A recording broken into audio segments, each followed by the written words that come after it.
할렐루야. 제단을 쌓을 때에 라는 제목으로 하나님 말씀을 같이 나누겠습니다. 다윗은 그의 인생 가운데에 두 차례에 걸쳐서 인구조사를 합니다. 보통은 인구조사라는 것이 이제 아이와 어린아이와 또 여자들은 숫자에서 빼고 전쟁에 나가서 쌓을 수 있는 20세 이상의 남자들을 대상으로 얼마나 되느냐, 또 무기는 어느 정도 되느냐, 이 정도를 이제 조사를 하는 것인데, 처음에 했었던 인구조사는 하나님께서 허락하셨던 것이고 또 하나님께서 기뻐하셨던 인구조사, 전반기 때 했던 것은. 근데 두 번째 했었던 후반기 때, 그 인생 후반기 때 했던 인구조사는 하나님께서 기뻐하시지 않으셨어요. 왜냐하면은 그때는 이미 다윗의 마음 가운데에 교만함과 안일함이 있었기 때문에 그래요. 그의 인생 후반부에 주변에 있는 많은 강대국들을 하나님께서 전쟁은 나에게 속한 것이다 말씀하신 대로 그들을 쳐주셨죠. 블레셋을 이기고 또 모압을 이기고 아람이라고 하는 큰 나라를 이겼어요. 아람이 지금 이제 시리아라고 몇 차례 말씀드렸었죠. 그 당시에는 아람이라는 나라가 엄청난 강대국이었거든요.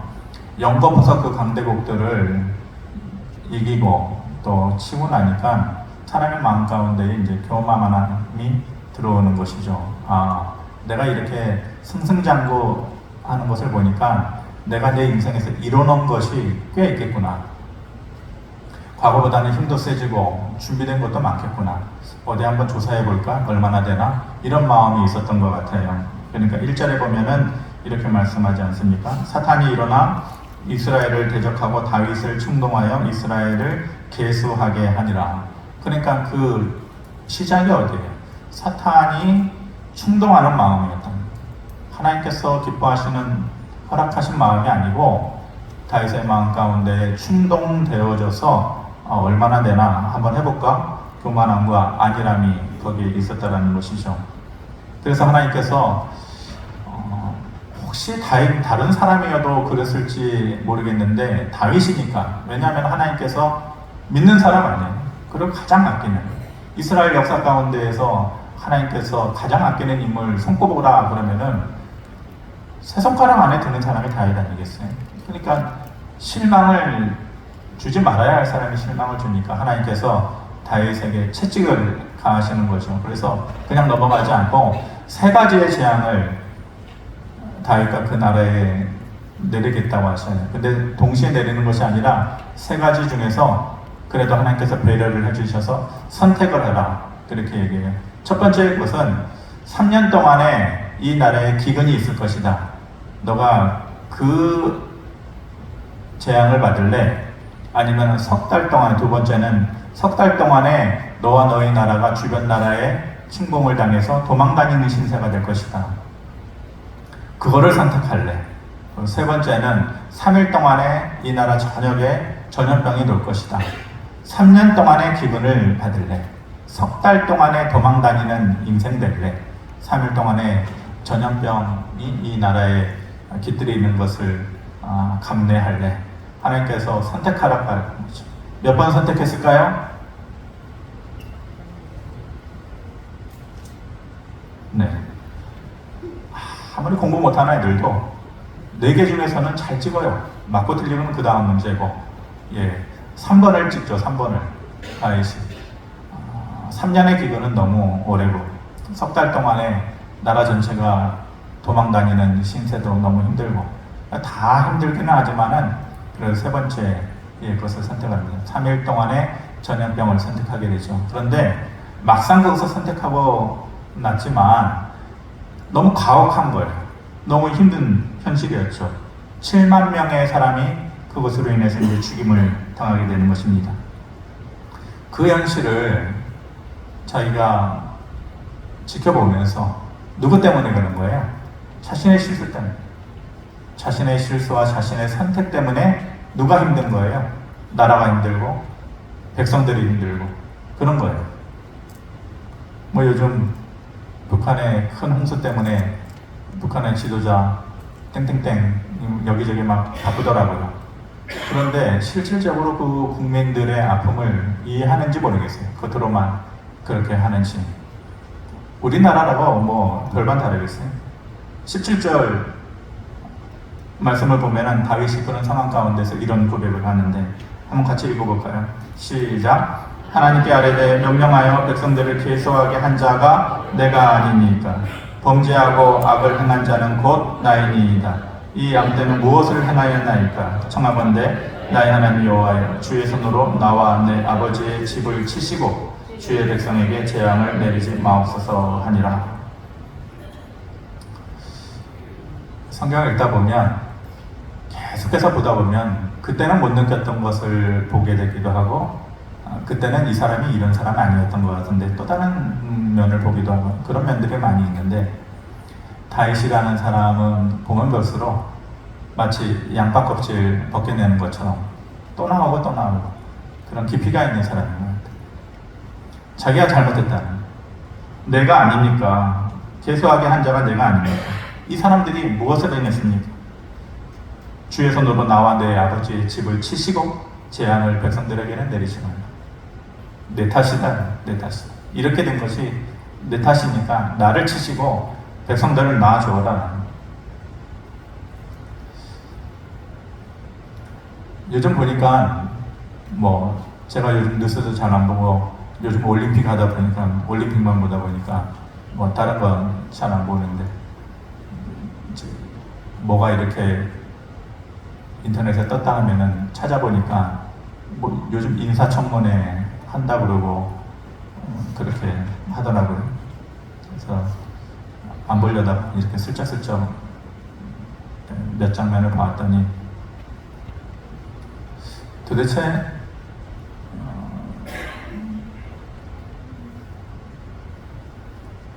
왜 그럴까? 요즘 선거철 아니죠?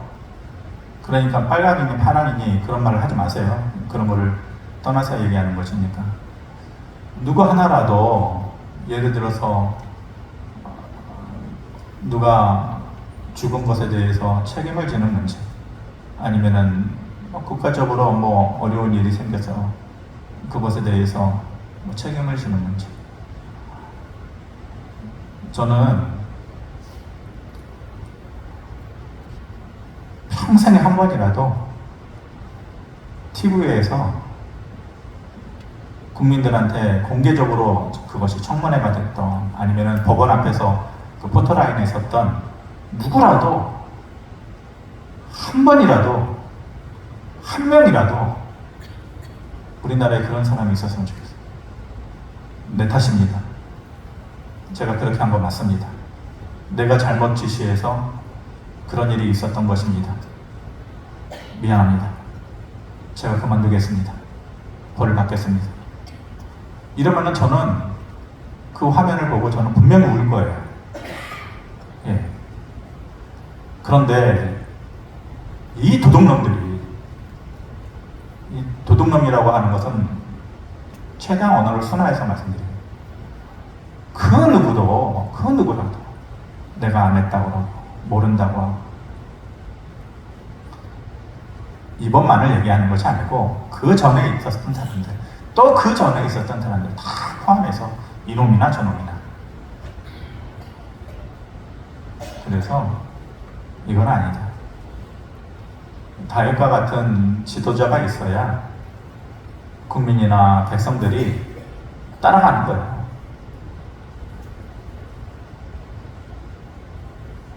내가 잘못 선택했습니다. 이 어려운 일이 나와 내 집에 있고 국민들에게는 어려움이 있지 않게 해달라. 이렇게 말하는 것이 그렇게 얘기하죠. 근데 그렇지 못한 것이 안타까운 일이에요. 어찌됐건 다윗이 그런 고백을 했을 때에 하나님께서 비로소 문제의 해결을 위한 열쇠 하나를 주셔요. 그러면서 한 인물을 등장시키는데 그렇게 해서 등장한 인물이 오르난이라고 하는 사람이에요. 오르난. 선지자 갓을 통해서 이제 해결의 열쇠를 주시는 거죠. 18절에 보니까 이렇게 얘기합니다. 여호와의 천사가 가세게 명령하여 다윗에게 이르시기를 다윗은 올라가서 여부수 사람 오르난의 타작마당에서, 다른 사람은 안 되고 오르난이라고 하는 그 사람의 집의 타작마당에서 여호와를 위하여 제단을 쌓으라 하신지라, 그렇게 명령하시오. 그래서 다윗이 오르난에게 제안을 합니다. 내가 하나님께서 명령하시기를 너희의 집의 타작마당에서 제단을 쌓으라고 하는데 너희 집의 타작마당을 나한테 팔아라. 그래야지 내가 이 땅에서, 이곳에서 하나님께 제사를 드리겠다, 제단을 쌓겠다, 이렇게 얘기하니까 오르난이 마음을 다해서 다윗왕에게 헌신을 하죠. 번제물이 필요하면 번제물을 드리겠고 소나 양을 다 드리겠습니다. 번제를 드리기 위해서 수많은 양의 화목이 필요할 텐데 내 집에 있는 모든 곡식 떠는 기계나 이런 거 다 그것을 부셔서라도 그 화목을 구할 수 있도록 도와주겠습니다. 그리고 필요한 곡식, 소제물로, 소제라는 것은 곡식으로 드리는 제사를 말하는 거거든요. 필요한 곡식, 소제물이 필요하다면 다 드리겠다, 다 드리겠다라고 다윗에게 얘기하죠. 그러면 다윗의 입장으로 보면 얼마나 고마워요. 고맙기도 하고 내 돈 들어가지 않고, 야, 이 나라의 백성이 이렇게 수준이 높구나, 그래서 그것을 덥석 받아들일만 하잖아요. 그렇지 않아요. 다윗이 그것을 거절하고 하나님 앞에 내가 잘못해서 제단을 쌓는 일인데 당연히 가치 있고 충분한 의미가 있도록 하기 위해서 값을 치르고 너희 타작마당을 사겠다. 그래서 600세겔을 오르난에게 주는 거죠. 600세겔. 제가 계산을 해봤어요. 금 한 세겔은 은 15세겔이에요. 은 한 세겔은 노동자가 4일 일하는 거예요. 4일. 계산을 해봤더니 여러분들 집에 가서 계산해 보세요. 의심스러우네요. 노동자 4일 일하는 게 은 한 세겔이고, 그렇게 해서 15세겔이 되는 것이 금 한 세겔이에요. 그것이 이제 600세겔이 되니까 정확하게 노동자가 몇 달을 일해야 되느냐? 1200달을 일해요. 1200달. 몇 년이에요? 그러면은 몇 년 일해야 되는 거예요? 1200달이면은 100년이에요. 100년. 한 사람이 100년 일해야 얻을 수 있는. 다윗은 누구예요? 장관이에요? 한 지방의 공무원이에요? 아니잖아요. 왕이에요. 왕. 얼마든지 준다고 했을 때 덥석 받을 수 있지만은 한 사람의 100년 일해야 얻을 수 있는 큰 물질을 오르난에게 제보를 하고 타작마당을 사게 되는 것이죠. 그러면서 하나님 앞에 하나님께서 명령하신 대로 26절, 27절에 보면은 귀한 마음으로 정성스럽게 거기 제단을 쌓아요. 제단을 쌓을 때에 27절에 보니까 하나님께서 하늘에서 불을 내려서 응답하시고 또 죽음의 사자가 칼을 뽑았는데 그 칼을 다시 칼집에 꼽았다, 이렇게 말씀하시고 계십니다.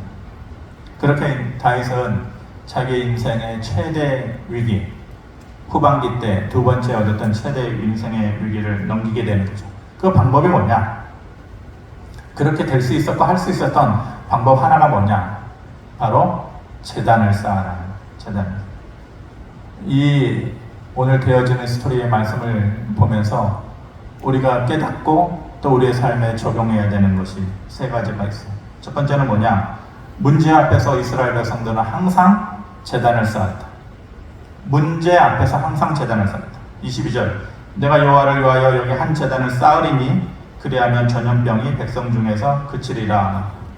항상 그들의 조상이 그랬고 아버지가 그랬고 그들의 역사의 흔적을 보면 모든 나라의 위기 상황이나 전쟁을 할 때나 항상 그들 앞에 문제가 있으면 그들은 제일 먼저 뭘 해요? 제단을 쌓았어요. 문제가 해결된 후에도 선후에, 문제 앞에서도 그렇고 문제가 해결된 후에도 그들의 한 행동은 뭐냐? 제단을 쌓는다. 제단을 쌓는다라는 것이 현대적으로 뭘 얘기하는 거예요? 지금 여러분들이 드리고 있는 예배를 얘기해요.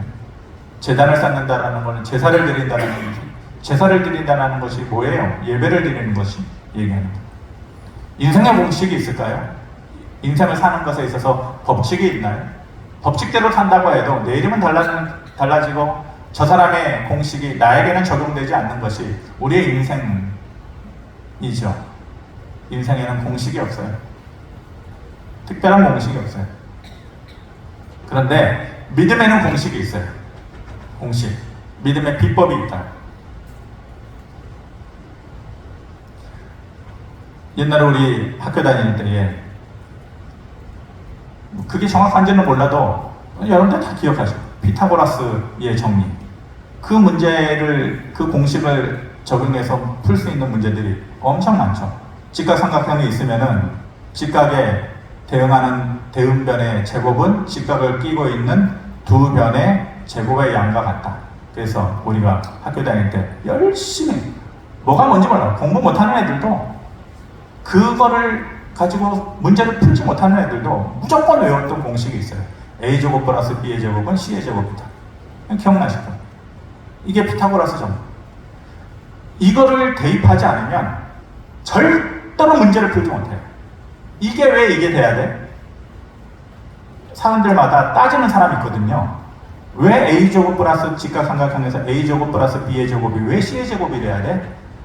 1000만 번을 따지고 물어도 아무런 의미가 없어요. 그냥 A제곱 플러스 B의 제곱은 C의 제곱이다 라는 것을 대입해야만 문제가 풀려요. 우리 믿음의 공식도 마찬가지. 인생의 공식은 없지만 믿음의 공식, 이스라엘에게 있어서의 역사의 공식은 뭐냐? 모든 문제가 있다면 그 문제와 앞과 뒤에는 뭘 해야 되느냐? 제단을 쌓아야 돼요. 이해가 안 돼요. 왜 그래야 되지? 그렇게 한다고 했을 때 꼭 문제가 해결이 돼?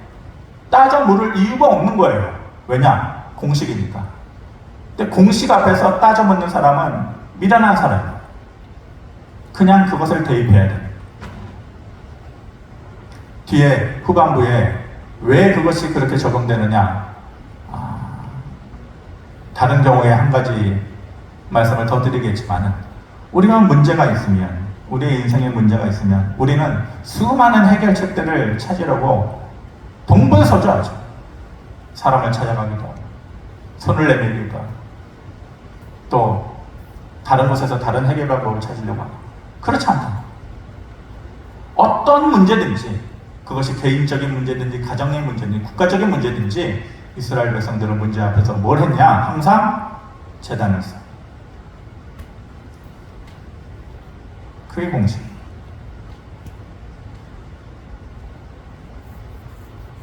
공식을 배우면 그걸 적용을 해야 돼. 적용을 해야만 문제를 풀려요.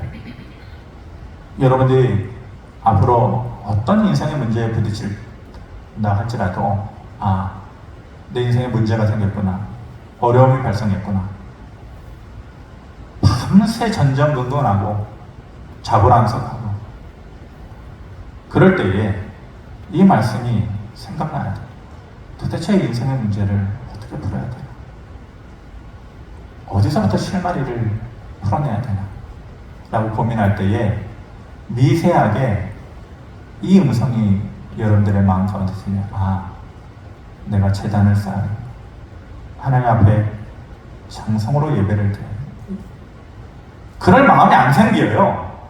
내가 지금 당장 죽겠는데, 내가 지금 힘들어 죽겠는데 안 하고 싶다니까요. 못한다니까요.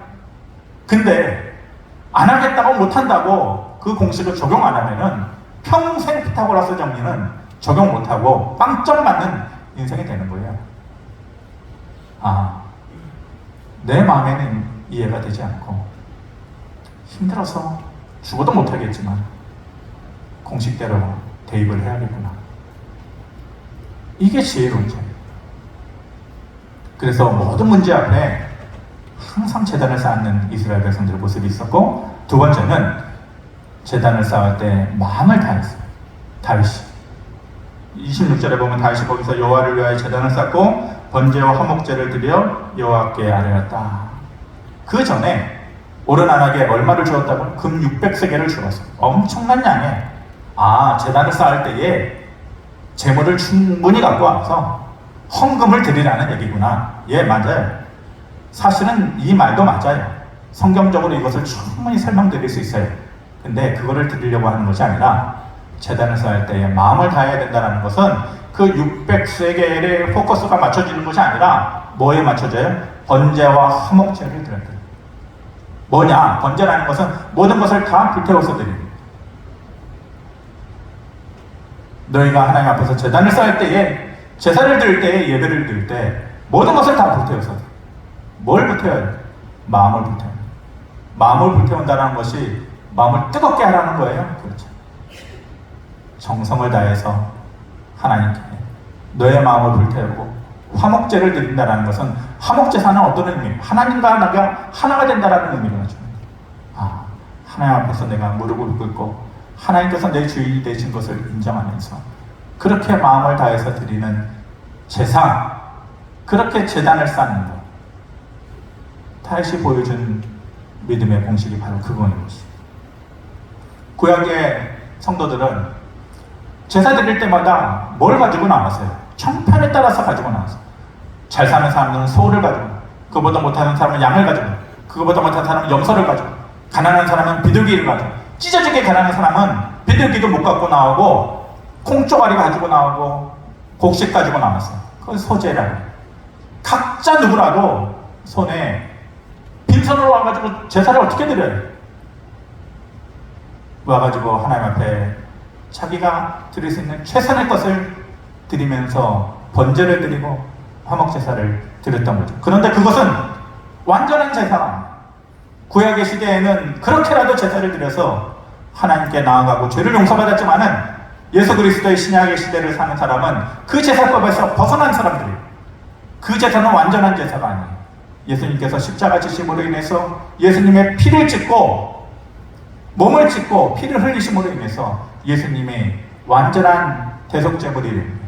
그래서 이 시대를 살아가는 우리는 제사를 드릴 때, 예배를 드릴 때에 송아지 갖고 나오는 사람 아무도 없어요. 양이나 염소 갖고 나오는 사람 아무도 없어요. 무엇으로 나와야 되는? 예수 그리스도의 이름을 가지고 나와요. 그래서 저 문을 열고 들어올 때는 휘장을 찍고 들어오는 마음으로 예수 그리스도의 몸을 찍고 내가 들어간다. 마음을 태우고 그 예수 그리스도의 십자가 지심에 대한 기억과 감사함, 그리고 그렇게 살지 못한 내 인생의 모습을 돌아보면서 회개하는 마음, 감사와 회개의 마음을 가지고 제단을 쌓는 것이 그때의 다윗이 600세겔을 내고 번제와 화목제물을 드린 것과 같은 거지. 그때는 그렇게 했지만 지금은 여러분들이 이 자리에 앉아 있으면서 아무런 마음도 없이 무덤덤하게 회개하는 마음도 없고 감사하는 마음도 없고 기억함도 없고 이렇게 왔다라는 것은 그 당시에 성막문을 열고 번제단 앞에 들어갈 때에 제사장 앞에 서면서 빈손으로 와는 것과 똑같은 것입니다. 빈손으로 와서 번제단 앞에서 뭘 드려요? 뭘 태워서 드려요? 돌아갈 수밖에 없어요. 그 사람은 제사장 앞에서 돌아갈 수밖에 없는 거예요. 제사를 받아주지 않는 거예요. 누가 그 제사를 받아주겠어요? 예수 그리스도의 이름으로 감사함과 회개함이 있는 그 제사 같아요. 그렇게 마음을 다할 때에 어떤 일이 일어납니까? 마지막으로 제단을 쌓은 후에 문제 해결과 응답이 있었어요. 26절, 27절 말씀 같이 한번 봅니다. 시작. 제단을 쌓고 번제와 화목제를 드려 여호와께 아뢰었더니 여호와께서 하늘에서부터 번제단 위에 불을 내려 응답하시고 여호와께서 천사를 명령하시매 그가 칼을 칼집에 꽂았더라. 아멘. 오른날의 타작마당에 누가 서 있었냐면은 죽음의 천사가 칼을 들고 서 있었어요. 그거를 오른안도 보고 다윗도 보았거든요. 그런데 제단을 쌓을 때에 하나님께서 하늘에서 불을 내려 응답하시고 그 칼을 칼집에 다시 꽂았다. 돌이키신 하나님께서 회초리 들고 너 안 되겠다. 이번만은 단단히 한번 맞아봐라 라고 했는데 그 회초리를 거두어 들이셨다는 거예요. 제단을 쌓는다라는 의미는 모든 문제 앞에서 항상 제단을 쌓아야 돼요. 그리고 마음을 다해서 제단을 쌓아야 돼요. 그렇게 하고 나면 쌓은 후에는 반드시 항상 늘 하나님의 응답이 있었어요. 그리고 하나님의 돌이키심이 있었다라는 문제가 닥치면은 우리가 하나님께 예배해야 돼. 그것이 문제 해결의 시작인 것이에요.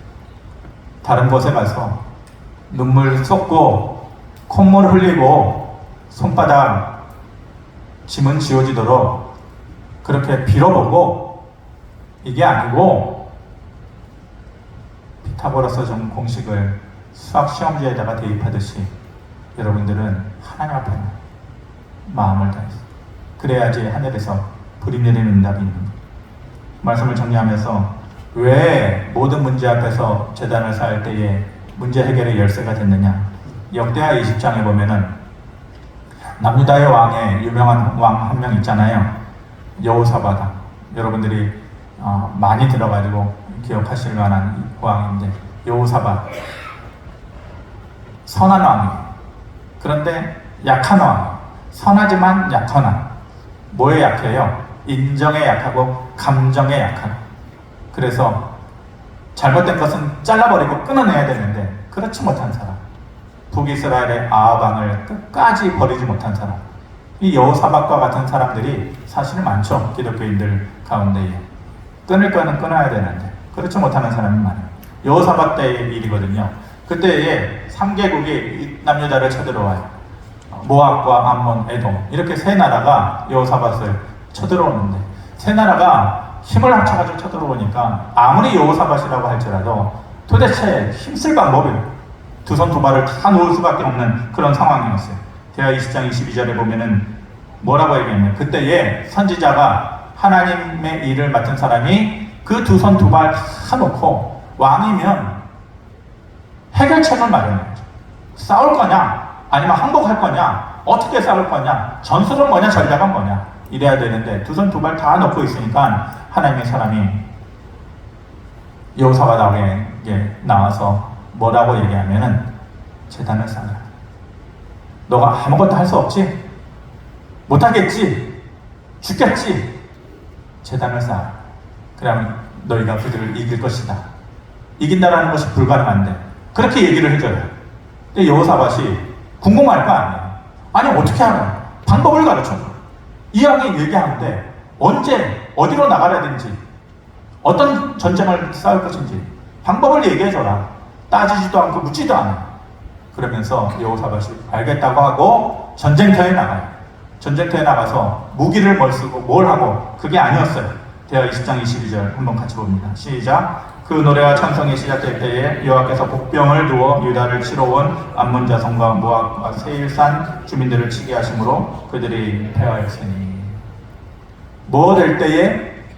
그 노래와 찬송이 시작될 때. 예전에 제가 이 말씀을 한번 드린 적이 있는데 저는 한번 드린 말씀은 어떻게 제가 다 기억을 하고 있어요. 그런데 유독 잊혀지지 않고 꼭 기억되는 스토리가 있고 그 말씀들이 있는데 그것들 중에 하나가 바로 이거예요. 그 노래가 시작될 때에 우리가 하나님 앞에서 문제 해결을 받는 거. 전쟁터에 나가는데 노래가 무슨 필요가 있어요? 전쟁터에 나가는 사람이 모차르트의 곡을 연주하겠어요? 핸델의 곡을 연주하겠어요? 무슨 노래가 필요해요? 그런데 여호와의 말씀이 너희가 전쟁터에 나갈 때에 뭘 준비해라 그러지 않아요. 그런데 그 하나님의 마음을 충분히 이해하고 있었던 여호사밧이 나아가서 뭘 해요? 노래를 해요. 찬송을 해요. 그러면서 그 노래와 찬송이 시작될 때에 여호와께서 그들을 패하게 하셨다. 국가적인 위기, 어려움, 아픔, 고난, 시련 그때에 노래할 수 있겠어요? 아프고 힘든데 노래가 되냐고요? 근데 그 노래가 시작될 때에 그 어려움에서 벗어날 수 있게 됩니다. 못해요, 못해. 안 하고 싶어요. 저는요, 아무리 그렇게 말씀하셔도 저는 못하겠어요. 제가 지금 얼마나 힘든데, 얼마나 마음이 고통스러운데 노래가 나와요? 저보고 그걸 하라는 거예요? 안 하겠어요. 못하겠어요. 이해가 안 돼요. 그런 사람은 시험지 100조로 나올 수밖에 없다. 하나님께서 아니야. 그게 공식이야. 그 공식을 대입하지 않으면 절대 이 문제 풀 수 없어. 믿음의 공식은 A제곱 플러스 B제곱 C의 제곱이 아니라 문제 앞에서 노래하는 거야. 찬송하는 거야. 즉 뭐야? 하나님을 기억하고 마음으로 예배하는 거야. 그럴 때에 문제가 해결된다 말씀하십니다. 마음을 다해서 우리가 그렇게 시도해 볼 때에 하나님께서 하늘에서 우리에게 불을 내리시지는 않겠지만 그렇게 응답을 주시고 칼을 들어서 회초리를 들어서 치시려고 했던 그 마음을 돌이키셔서 우리가 그 문제로부터 자유롭게 되는 은혜가 있게 될 것입니다. 이 삶이 저와 여러분들에게 적용되어지기를 바랍니다. 고마우신 아버지 하나님, 제단을 쌓을 때에 이스라엘 백성들은 그 모든 문제의 회오리, 그 소용돌이 안에서 빠져나올 수가 있었습니다. 도대체 이것이 이해가 되지 않고, 그리고 정작 내가 힘들 때는 그렇게 할 수도 없는데 하나님은 그렇게 하라고 이스라엘 백성들은 늘 그렇게 해왔었습니다. 우리가 영적인 이스라엘인데 하나님 우리의 삶 속에서도 모든 문제 앞에서 여호와를 기억하게 하시고 제일 먼저 제단을 쌓는 마음으로 예배할 때에 우리에게도 놀라운 이런 축복과 능력이 있게 하여 주시옵소서. 감사드리며 예수 그리스도의 이름으로 기도하옵나이다. 아멘.